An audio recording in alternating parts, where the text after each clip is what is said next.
Hello my dear bright stars, welcome back to our exciting physics class.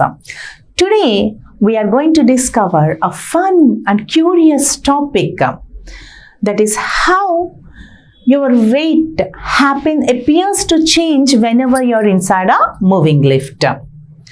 So have you ever felt heavier or lighter when you're inside a lift?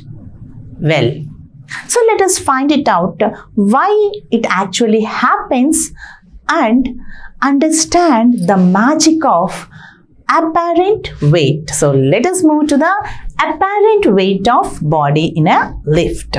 So in order to understand this, let us first of all consider a lift. So here we go. So consider a lift.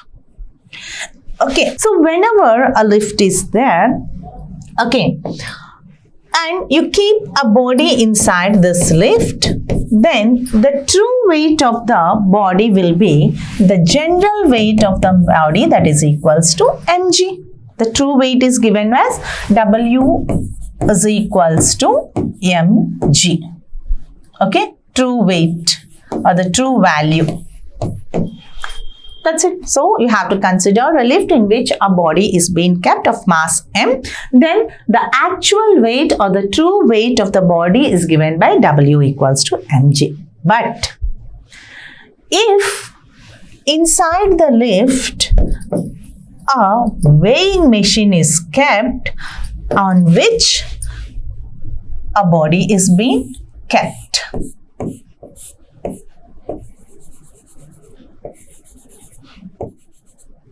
so this body is having a mass m. So and now this body is standing on a weighing machine. Now what happens? So does the true value remain same or any changes you observe? Children, if you observe it carefully, there is some contact between the weighing machine and the body. So whenever two bodies are kept in contact, definitely some contacting force acts between the two bodies. Okay. So because of this contacting force, the weighing machine exerts an upward force on the body that is called as a reaction force. The weighing machine exerts an upward force on the body called as a reaction force. Due to this reaction force, there must be slight changes in the true weight or actual weight of the body. And that resultant weight, whatever is observed, is called as your apparent weight. So true weight, true value is W equals to mg. So because of that upward force, upward contacting force or reaction force, there is a slight difference in the true weight is being observed. Okay, so that difference in weight is called as your apparent weight. So I hope the concept of apparent weight is clear. So now let us try to understand different cases related to apparent weight. Suppose children, the same lift. So this is, I said that this is a lift, and there is first case, if you observe that, suppose if the lift moves upwards, what happens? So the lift moves upwards. Whenever the lift moves upwards, then the reaction force. So the first case, so this is your body.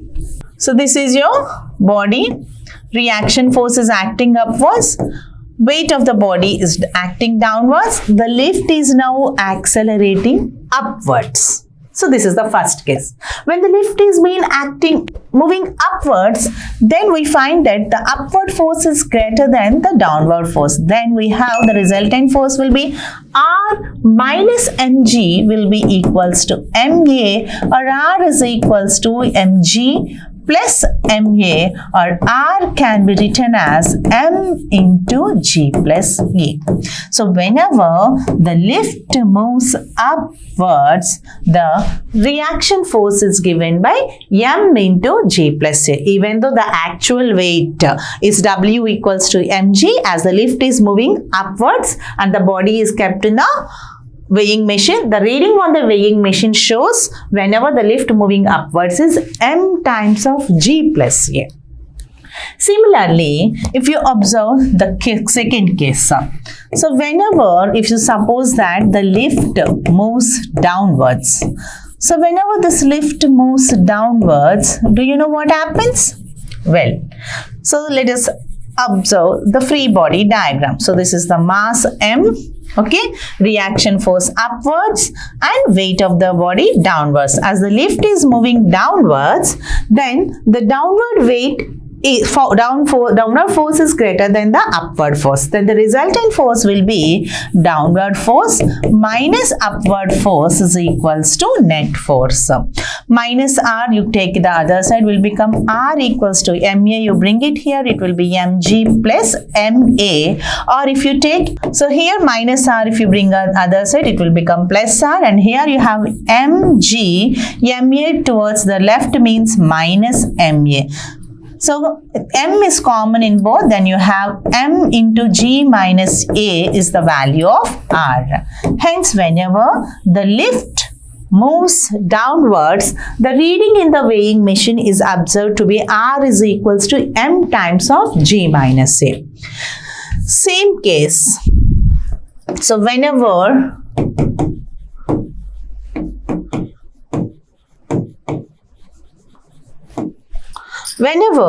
the lift moves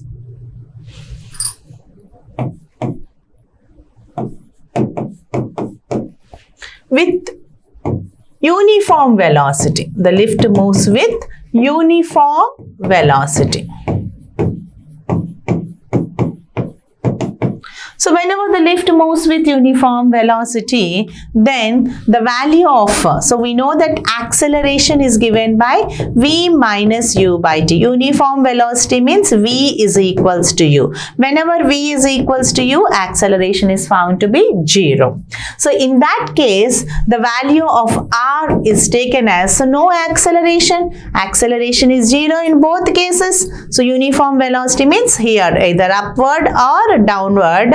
Here a is 0 means r is equals to mg. Here also r is equals to mg. So whether the lift moves upward or downwards, the reaction force is equals to r is equals to mg. Whenever the lift moves with uniform velocity, the reaction force is observed to be r equals to mg. Case 2. When the lift is at rest. Lift is at rest. So whenever the lift is at rest, there is no acceleration. That means a is equals to 0. Just now we have discussed something regarding the a is 0. Whenever a is 0, the value of r is found to be simply mg. So these are the 4 cases you need to know, children. Okay. So lift is at rest, r equals to mg. Lift is moving with uniform velocity, r is also equals to mg. Lift is moving upwards, r equals to m into g plus a, and lift moving downwards, r is equals to m into g minus a. Clear, children? So based on that, let us try to solve few numericals regarding the worksheet number 4.